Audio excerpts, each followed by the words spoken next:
Chris, why don't you just take us back first, just to your presentation this week, which for me was a really multi-faceted point of entry into the worlds of psychedelic science and research. And my sense is that you really tried to give us a balanced view of the landscape, both possible benefits and the risks, and also the importance of context and the complexity of that. So maybe you can just take us back into that about really what was your intention, what were you trying to show through this presentation, and especially in the context of this year's theme, which was sentience and responsibility. So how did you think through that question with your presentation? So with the general topic of sentience, I think what I intended to do with the talk was to provide first an overview of what it is that psychedelics do to the mind, right?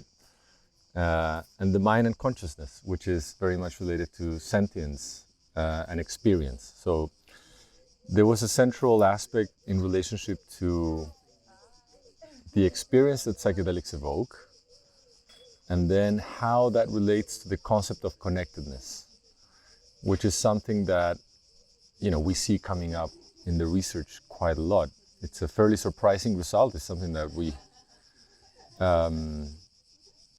weren't necessarily looking for, but something that just started to coming out of qualitative research in patients having psychedelic therapy sessions in the lab, for example, and also outside of the lab in the survey work that we were doing.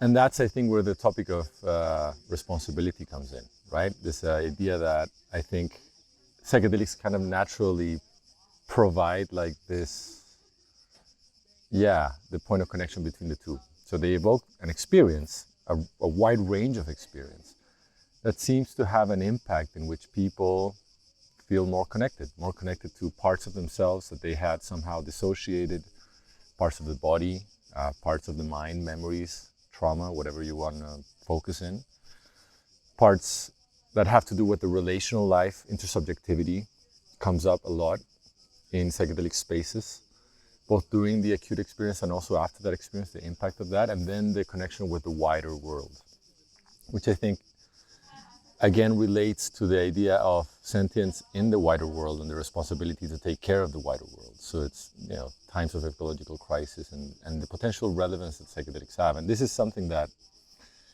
it's not just linked to our current understanding of what psychedelics do, but it's something that has been going around for quite a long while when it comes to the use of psychedelic-containing plants. So one can think of, for example, indigenous uses of psychedelics as a way to connect with, spirits in the natural world. And very much in that sort of worldview, that cosmology in which, mind is an essential part of nature, is also, I think, very much linked to many ways in which indigenous populations live their life and how they take care of nature in a different kind of way, or how they engage and relate to nature in a different way, not so much in the exploitative, extractivist way that we have been doing in the past centuries. So I think those were the points of connection. And then the other elements that I really felt were very important to stress was, I think, two sides. One, how psychedelics are very much disruptive in the way that we conceive of mental health, especially in psychiatry. And, how all the technology and all the output that is coming in the research of psychiatry is very much directed to change your brain, induce forms of neuroplasticity and so on, act on specific receptors, etc.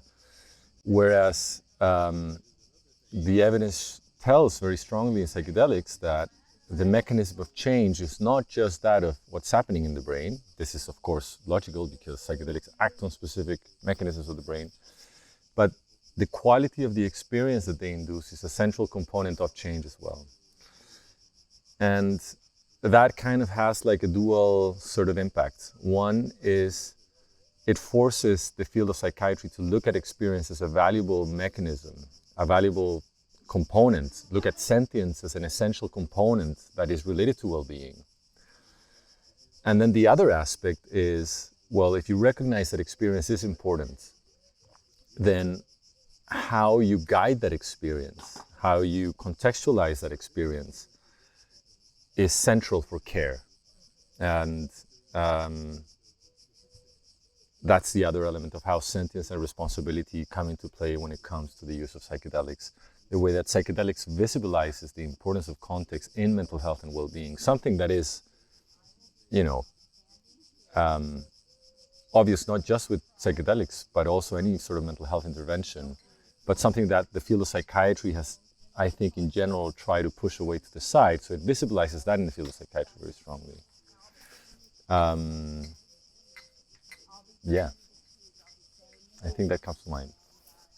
Yeah, and when you say context too, it seems that there's an implicit thread running through your approach to this research, which is very much the enactive framework, or also the micro-phenomenological framework. And could you talk a little bit about that? Because I think that's maybe outside of the mainstream mediatized version of psychedelics research that we hear about. Yeah. Maybe you can bring us into that. Yeah, so when I first started to get into psychedelic research, I was surprised by how little attention was paid to the qualities of experience. And, when I started to get into the work more and more, you just start hearing these kind of memes pop up, the mystical experience, for example, or sacred geometries, or inner healer mechanisms of change, and all these, concepts that, some might think are very new agey in how they sound and so on. But that really nobody had done proper phenomenological work. Like I was surprised by the lack of people interested in the most interesting aspect of psychedelics, which is the experience that they induce. So, very influenced by the importance, I think the vision of Francisco Varela of incorporating first-person experience in the way that we do science, both basic science and, of course, applied science, in this case in the field of psychiatry, how we incorporate that first-person view was really central and essential. So we started to do trainings, in micro-phenomenological courses. So we started to go to the courses. We got in touch with Claire Petit-Manjan, who was, Francisco Varela's PhD student that developed a very nuanced way of, incorporating first-person experience into third-person, lab environments. And then the second aspect, the second attempt that, that is much harder, and we're still working on that, is proper neuro-phenomenological research. So I do a lot of neuroscience work. I do brain imaging with fMRI and EEG, and we give these compounds and induce these very intense experiences in the lab, and we try to see how we can marry the first-person qualities of these experiences with our third-person methodologies.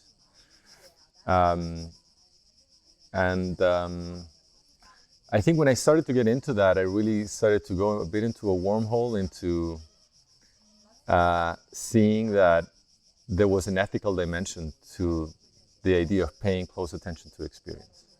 And I think this is where the aspects of risks come up.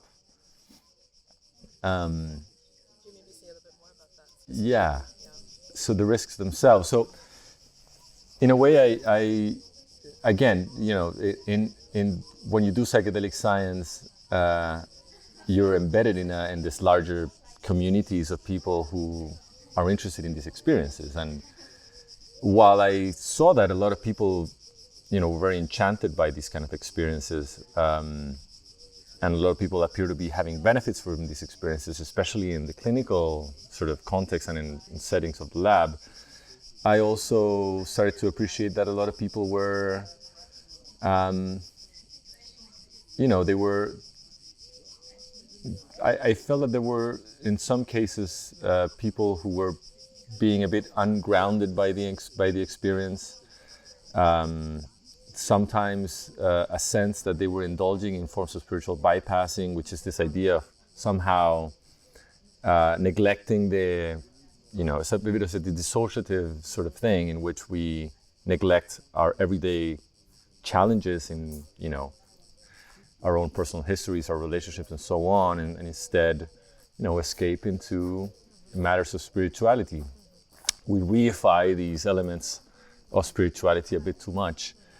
I was very marveled by the capacity of psychedelics to change worldviews and metaphysical beliefs. So I did a bit of research on that, and I saw that a single psychedelic experience can change your worldviews in a strong fashion.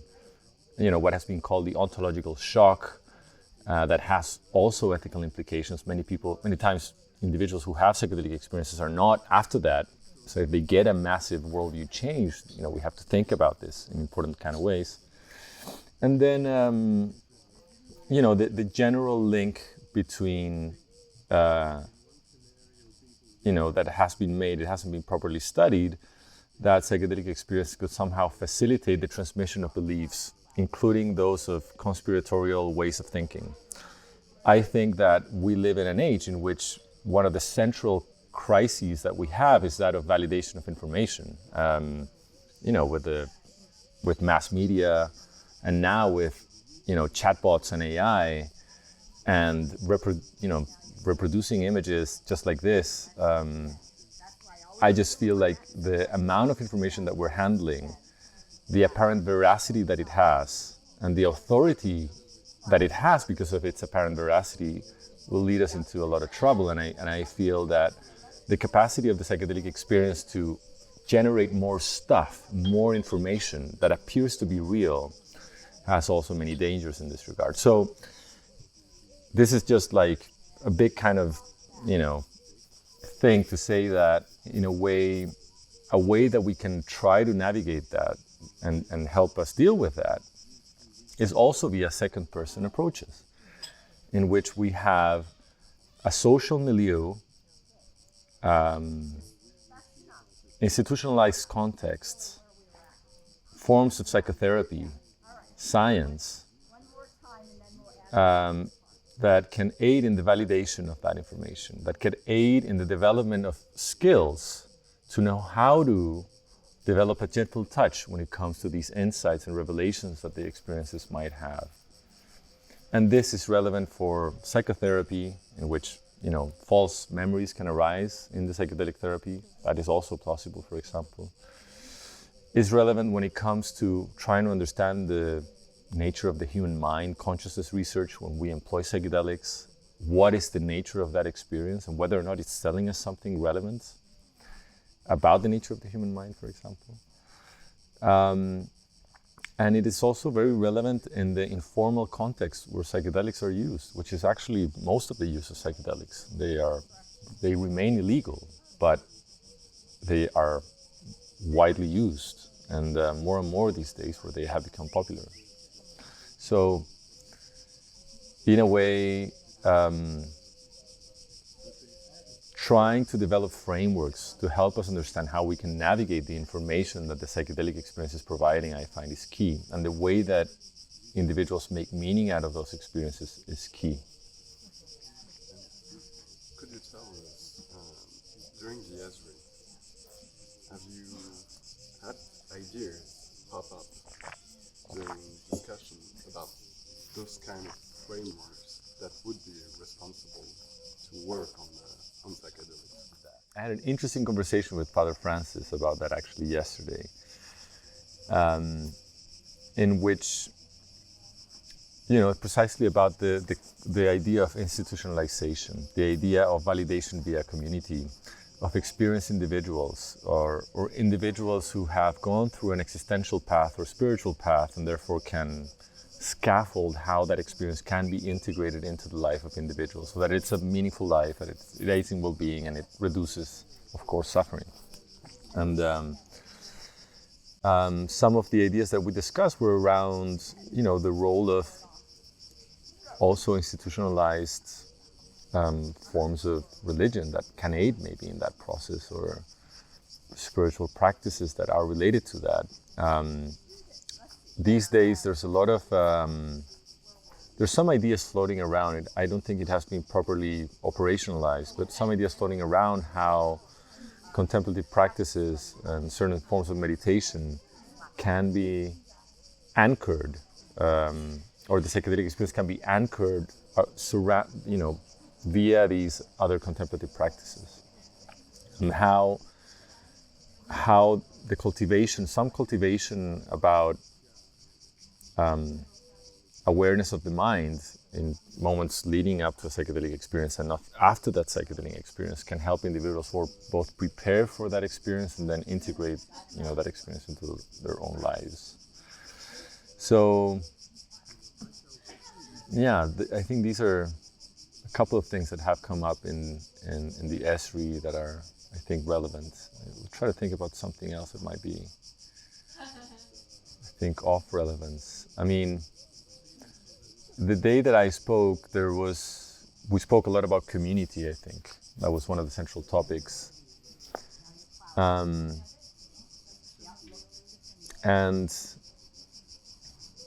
I think, there's a lot of value in how can certain contexts and communities can help individuals, in that process as well. Not necessarily institutionalized forms of community, but any sort of community. It seems too like there's, this element of community or communitas. It's both a condition for the meaning making coming out of a psychedelic experience, and also something which can come out of having had a psychedelic experience. Yeah, I think one of the risks, I believe, when it comes to the psychedelic experience in this Western world in which the idea of the individual has such an important role in the way that we approach everything that we do in ways that we're not necessarily aware of. One of the risks of the psychedelic experience is that it falls down in a solipsistic form of thinking. And I think this is where, the whole idea of, conspiratorial forms of thinking can arise is really when the experience is left for its own, the individual is left to its own devices to somehow validate what it is that they experience. I think that it's very, very similar to the way that the peer review system works in science. I think something similar can be applied to the idea of how community somehow challenges, when some ideas pop up, and how they can soften as well the grip of that idea in individuals via a form of shared practice. And I'm just curious, even this is more of a meta question, taking a step back. Within this particular context of the ESRI, you really are only scientists speaking directly about this topic, and this topic is a huge. I mean, I feel like the terrain, you've really just given us an introduction to the terrain, and I'm just wondering really how you feel this particular research fits into some of the larger conversations you've been having about other practices, because there's a really strong emphasis on contemplative practice in the sense of not necessarily resorting to external substances to induce a practice state or to induce a practice. But I'm just wondering how these two maybe perspectives can also be in dialogue with each other, and what you've just noticed presenting your research here in a context which presents practice in a slightly different way. Yeah. For the most part. I think that the biggest, in my opinion, in my view, what seems to be the biggest contribution that contemplative traditions that have long-standing lineages can provide to the novel encounter of the West with the psychedelic experience is that in which, these are traits that are cultivated. The psychedelic experience, because of the nature of it, is a radical interruption of ordinary experience. it's tempting to exceptionalize that experience, to make it its own special, unique thing that is really an existential parenthesis. And therefore, it's easy to fetishize that experience. And then, because it has that exceptional nature, then it's easy to then reify it and to develop a strong grip on that experience and what it taught you and what it told you about life and so on. And I think the idea of like not thinking about the psychedelic experience as a passive thing that you just have, but also something that you practice and something that could be somehow practiced as part of a broader existential process, I think is a potential key contribution of contemplative traditions into the psychedelic space. Like echoing a bit, the way that Francisco Varela spoke about it, the idea that these sort of existential realizations is not something that you have, but something that you grow into, I think is very relevant. And it's something that, when it comes down to it, is the potential value of these kind of experiences. Having an experience and then putting it on in your little bag of experiences and accumulating them as if they're, cars or whatever it is that you're after in this world that we live in, I think is very, very much meaningful. But rather the way that they become things that change the way that you engage with the world so that, we live a better life. I think that's where the value lies. And I think that has more to do with the cultivation of traits rather than fetishizing states. Are certain people primed to have particularly powerful experiences? Or is there something in the substance itself which makes it a level playing field? Well, the research shows it's a combination. So the research shows that there's a net average, at least some evidence shows that there's a kind of a net average increase in some forms of beliefs after a psychedelic experience. But when we look into the mechanisms of change, we see that they relate to the way in which people are emotionally connected during an experience. And it is also dependent on their level of suggestibility. So, again, it really emphasizes this element of how, the psychedelic experience and its impact is dependent on context. On experience and context, and